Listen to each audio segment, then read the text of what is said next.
it's good. I mean, good energy. Like I told him, when get back from camp, you're tired, it's hot. First thing that goes is your mind, right? And when you get your butt beat, is your first response, oh, let me start a fight to show how tough I am. That's not a good response. That's a poor response. But when you're tired, the first thing that goes is this. You know, earlier in camp, we had some chippiness over 2 D linemen getting pissed at each other for running a stunt wrong. I love that. I'm all about it. When we start getting chippy in fights because you get your butt kicked, you're a coward. Yeah, that's what I told the team out there today, is we're not going to be a team that responds to getting our butt kicked like that. Line up the back up and make a better play. Right, that's how we respond to getting our butt kicked. And love the chippiness today, but you could tell, right, a little bit of it was just a self-defense mechanism to getting your butt kicked. And that's not how you want to play football. Piggyback off that, I mean, like after a scrimmage, like up at camp, do you not structure fully differently, but kind of structure maybe some of the things you practice a little different? A little different. We're not going as much into our depth. We're not getting as many reps to the threes. We're limiting that. More thud mode right now than live, more thud mode than tag off, to where we have to chase the ball and build habits. We need to thud, keep ourselves up off the ground, but we need to thud and practice thudding more. So that's something that we did pretty much all team period today. Look at Shamari and nickel, like deep safety. Yeah. So is that like a you like? Yeah, it is. I think, I mean, we have Cole, we have X, we have Shamari, we have Kamari, we have Rouser. We have a real Montana. We have a really good group of 6 guys back there that we feel good about. 5 to 6 guys back there, and we're just trying to mix and match, get different people on the field, cross train. So if somebody gets, you know, a bruise, or somebody gets twisted ankle or something like that, we can put our best 11 on the field, and we can utilize different personnel groupings on third downs and 2-minute drills by cross training guys at different positions. Your take on the quarterback play today? Yeah, not good. Today was the worst day of quarterback play we've had. Missed too many throws, held the ball in the pocket. We did a logo shot period, and we took sacks on logo and a series from the logo. You can't take sacks from the logo. The logo's 4-down mode. If you're taking sacks, we're not out of 4th down mode. We can't be aggressive. We're at 2nd and 15. Completely changes the entire dynamic of the drive when it's 1st and 10 in a 4-down situation on the field, and you make it 2nd and long. If you call shots on those down and distance, it better be 2nd and 10 or less. And it's a learning experience, and obviously I got to coach it better because it happened with multiple guys. So anytime something happens with multiple guys, it's a me problem, not a them problem. So I got to do a better job getting my point across there.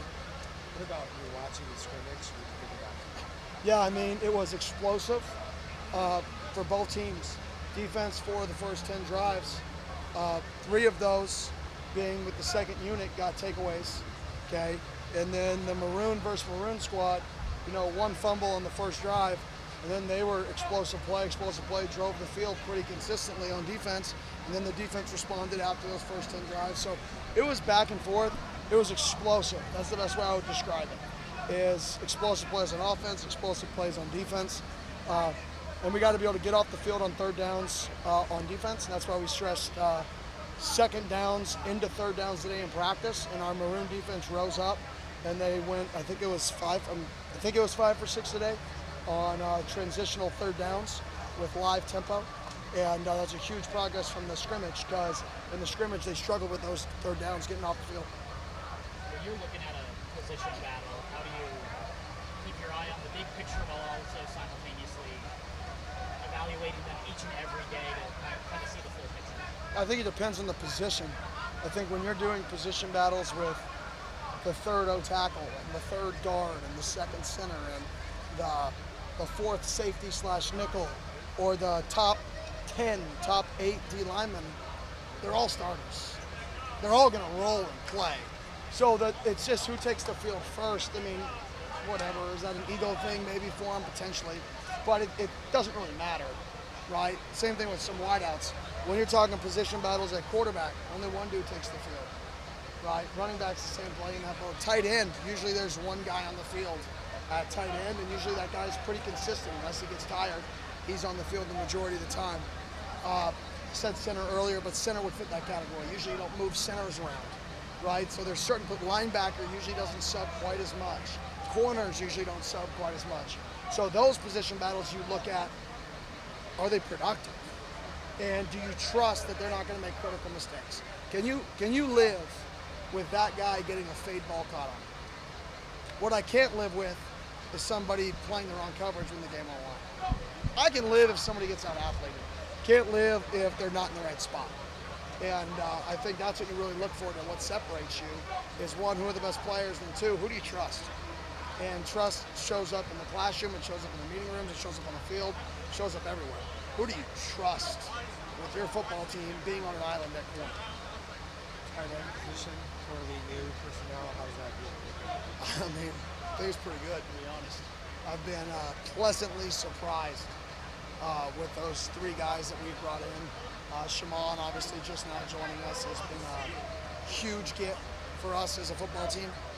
Marquiston, obviously, has been a huge get for us. I mean, both those guys are physical blockers at the point of attack. And then when you can block at tight end, it gives you an entire new dynamic, because nowadays college is played in a 4-2-5 base. When you're in a 4-2-5 base, it's predicated on tight ends really not being able to be physical and not getting a +1 with your tight end. And when you can create a +1 with your tight end, and your tight end can match a defensive end's toughness, you're getting a competitive advantage. Because every defense coordinator is going to say, my defensive end better not be blocked by your tight end. And if you have a dog like that, that tight end gives you an advantage schematically.